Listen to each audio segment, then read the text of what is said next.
Hello दोस्तों, आप देख रहे हो डार्क ब्लू। चलिए बढ़ते हैं आज की कहानी की ओर। यह बात उन दिनों की है जब मैं 9वीं कक्षा में पढ़ता था। तब मेरी उम्र 14 साल थी। कुछ समय मैं अपनी फैमिली के साथ रहता था। मेरी फैमिली में मम्मी पापा और मेरी छोटी बहन भी थी। मेरे पापा गवर्नमेंट की नौकरी करते थे, इसलिए हमें सरकारी क्वार्टर्स में रहना पड़ता था। जब मेरे पापा का प्रमोशन हुआ था तब हमने उस कॉलोनी में एक बड़ा सा फ्लैट ले लिया था। उसके बाद हम नए फ्लैट में शिफ्ट हो गए। मैं बहुत खुश था क्योंकि सोच रहा था कि अपना एक अलग सा कमरा लूँगा।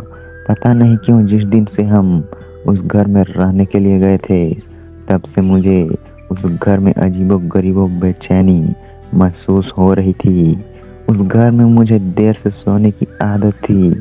क्योंकि हमारे टीवी चैनल वाला हर रात एक नई फिल्म दिखाता था और मेरे मम्मी पापा और बहन दूसरे कमरे में जल्दी सो जाते थे। शुरू में तो सब ठीक था, लेकिन अचानक मुझे एक रात को जब मैं अपने बेड पर बैठकर मूवी देख रहा था तो अचानक मुझे रूम के बाहर से किसी की आवाज़ सुनाई दी।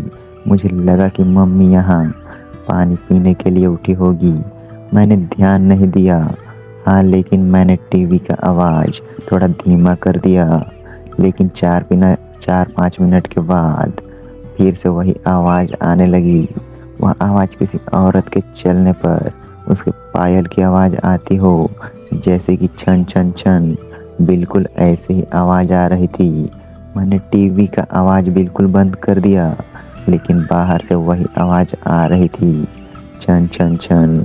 यह आवाज़ सुनकर मेरा शरीर कांपने लगा और मेरे रोंगटे भी खड़े हो गए। आवाज़ लगातार आ ही रही थी और 4-5 सेकंड के लिए सुनाई देती थी, उसके बाद बंद हो जाती थी। बाद में 3-4 मिनट के बाद फिर से छन छन छन, जैसे कि कोई भारी पायल पहनकर चल रही हो। मेरा दिल जोर से धड़कने लगा। ऐसा लग रहा था कि अभी मेरा हृदय छाती में से बाहर निकल आएगा, मुंह में आ जाएगा। पता ही नहीं चल रहा था कि मैं क्या करूं। मैंने सोचा कि मैं अपने मम्मी पापा को भी उठाकर उनसे सारी बातें बता दूं। बाद में मैंने हिम्मत करके दरवाज़ा खोला तो अचानक वही आवाज़ सुनाई दी, छन छन छन। उस समय वही आवाज़ बिल्कुल मेरे सामने आ रही थी, छन छन छन। मैंने मम्मी पापा को जगा दिया और सारी सच्चाई उनको बता दी। मेरे पापा इस बात को मानने के लिए बिल्कुल भी तैयार नहीं थे। वैसे भी वह सब पूरी तरह नींद में थे। किसी ने मेरी बात पर ध्यान नहीं दिया। मैं अपनी मम्मी पापा के साथ उनके कमरे में सो गया। ऐसे ही 3-4 दिन निकलने के बाद एक रात फिर से वही आवाज़ सुनाई दी, छन छन छन। बाद में मुझे उस आवाज़ की आदत पड़ गई। आवाज़ आने का कोई भी समय नक्की नहीं था। कभी भी वह आवाज़ 10 बजे या फिर 10:30 बजे आती थी, परंतु एक बात तो पक्की थी कि वह आवाज़ सिर्फ मुझे ही सुनाई दे रही थी और दूसरे किसी को भी नहीं।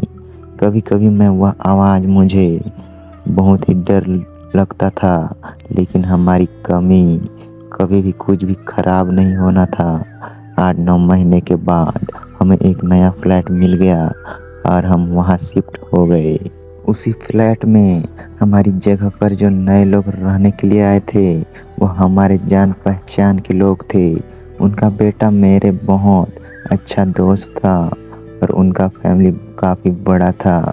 एक दिन वह अंकल हमारे घर पर आए और हमसे पूछा कि क्या आपको कभी कभी कोई आवाज़ सुनाई दे रही थी।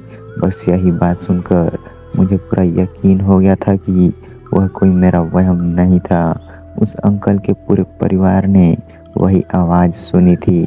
आखिर में मेरे मम्मी पापा को यकीन हो ही गया कि मैं झूठ नहीं बोल रहा था। बाद में उन लोगों ने घर में पूजा पाठ करवाया। हमने यह बात जानने की कोशिश की थी उस घर में आखिर हुआ क्या था। तब जाकर पता चला कि उस घर में एक बल्कि नहीं 6-6 आत्माएं रहती हैं। उस बात को 14 वर्ष हो गए थे और अब मैं बड़ा हो गया था। मुझे पता नहीं है कि आज क्या वही आवाज़ सुनाई दे रही है या नहीं, लेकिन आज भी मैं उस आवाज़ के बारे में सोचता हूँ तो मेरे मन में एक अजीब सा डर लगने लगता है। भगवान की कृपा है कि आज सब कुछ ठीक है। दोस्तों, आप सभी को कहानी कैसे लगी? चलिए मिलते हैं फिर एक नए वीडियो के साथ। तब तक के लिए अलविदा।